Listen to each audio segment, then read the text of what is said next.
Y'all know what it is. It's your girl, Brittany. Y'all already know what we getting into. Y'all already know what it's here for. We jumping, we skipping, we hopping, we leaping. We doing the Dougie into this video. Click the link down in the description box below to become a member on my Patreon. All right, y'all. Let's get into the video. Girl DTB end up going live with Deja and one of the editors on that is TV. I don't know his name. Sorry, I don't know his name.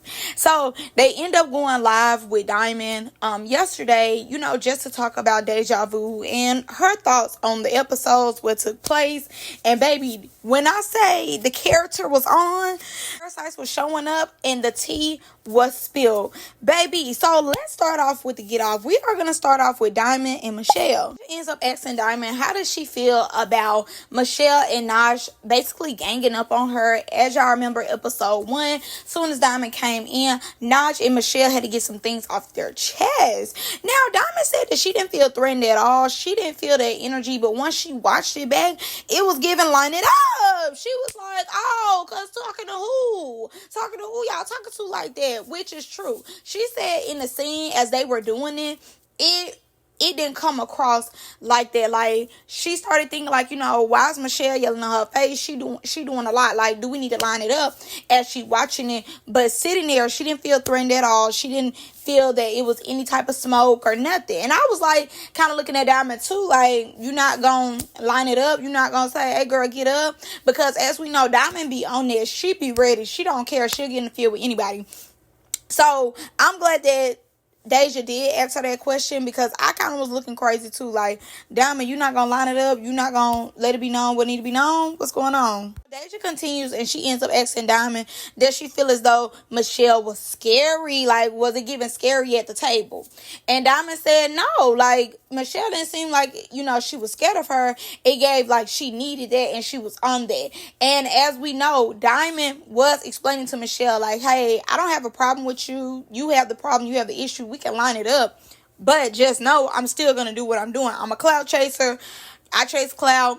I like to go into my character, and I got to fight with you. So I'm going to keep talking about it to the end of time until I'm ready to stop talking about it. And if you have a problem with it, do something. But Diamond does let us know if she could go back in time and check Naj and Michelle, she would. Because, like I said, she said the way it was coming off on the TV, it was like, yeah, they needed that. But in person, she didn't feel that same energy. And it could be the way they edited it. It could have been the sound. It could have been how they were making the clips look. It could be a whole bunch of stuff. But as she was sitting there, it didn't come off to her like that. Now, Deja ends up asking Diamond, does she feel bad for calling LaRue a fan? She then goes on to let us know a disclaimer that her and LaRue are cool. That's her girl. But when the scene was made, she did not know LaRue. So when she said as a fan, she wasn't saying it as an insult. She was saying it like, oh, she watched me on TV. She probably a fan. Now I'm going to stop Diamond right there. I'm going to stop her right there. Because the way she said it, she was saying it like, oh, that girl a fan. She was not saying it like, oh, girl, like, she a fan of mine like that. She's not saying it like that. Legit, in the episode, you truly was saying it like, she's a fan. Like, she wants to be like me, of course. Of course she's taking up for me. She's my fan, more so like that. So I'm going to clock Diamond on that, because no, you was not saying like, oh, she just could be a fan of me. No, you wasn't doing it like that. Now, Diamond really ends up spilling the tea about Naj and her and the altercation that went on behind Dawn, in my opinion. So, boom. As we know, Naj is supposed to be over Dawn. She has this girlfriend that's in the league. Like, been there, done that. She got a girl. She's not stunned Dawn. So, as we know, Diamond came to Naj and was like, you still talk to him? Because I think he cute. And Naj was like, girl, have him. Like, girl, you got that. Eat him up. So, Diamond then starts proceeding to eat him up, okay? She then starts talking to him, actually having a conversation with him, and I'm guessing, with them linking in the house, Naj didn't take too fond of that. So Diamond ends up letting us know that Naj punched Dawn in the face, allegedly, for dealing with her. Ooh-wee.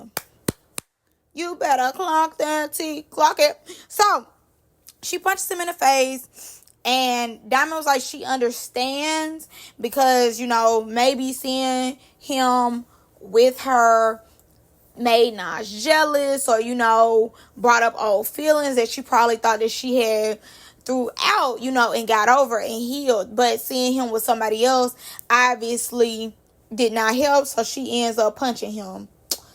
Baby, when I say I can't wait, can't help but wait till you see that scene.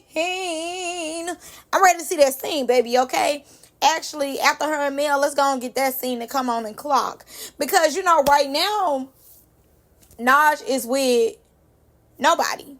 And Diamond is with Dawn. Not that Dawn who Naj used to be with, but the new Dawn.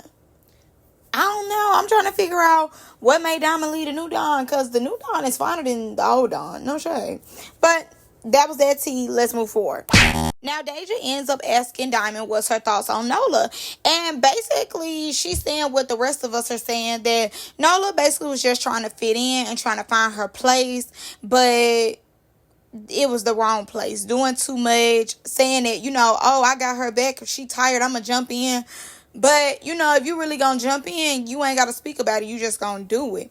So, I'm with Diamond when it comes to that. Nola, honestly, it's just neither here nor there. I like her a little more because she apologized to Joyce. And she kind of took accountability about not knowing the whole situation. I will say that. But still, that first episode was very much a horrible impression on her character. I think she thought she need to come in showing like, I got my friends back, but you should have showed it to us instead of just kept saying that you got her back. You should have showed us that you had her back. You could have been very much silent about it and then hit off where you got mad at, but you didn't. You just kept talking, and it was just like, girl, shut up.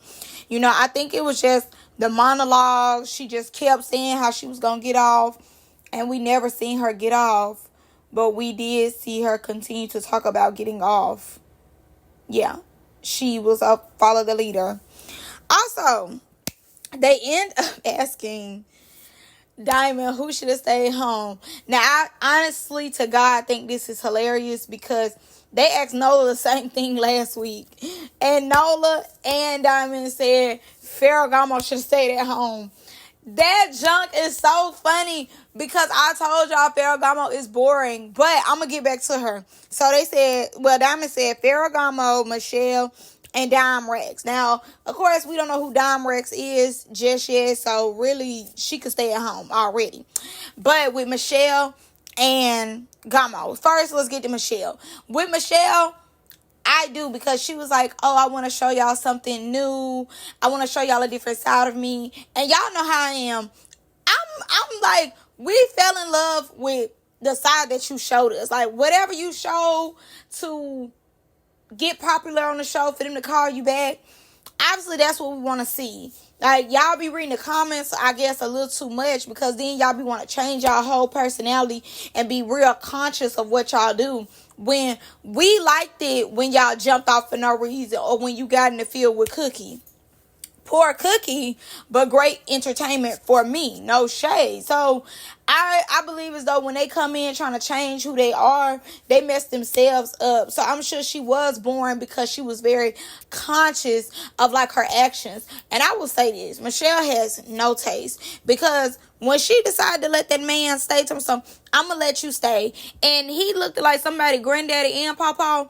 I said, girl. Now, look at y'all and look at him. No shade, but he don't need to be on my TV screen. I am not turned on at all.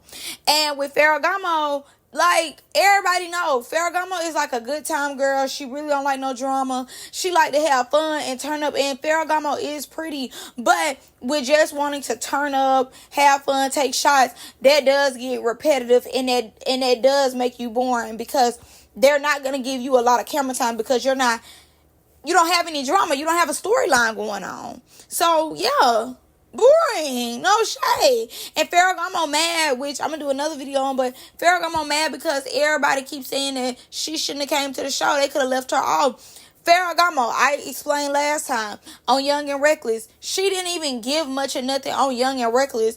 The only reason why Ferragamo had that moment on Young and Reckless is because Mel touched her stuff. And Yes, Ferragamo went upstairs, did what she needed to do. Like, she had to get on that about her stuff. She got beat up in the process, but that's okay. You know, win some, lose some.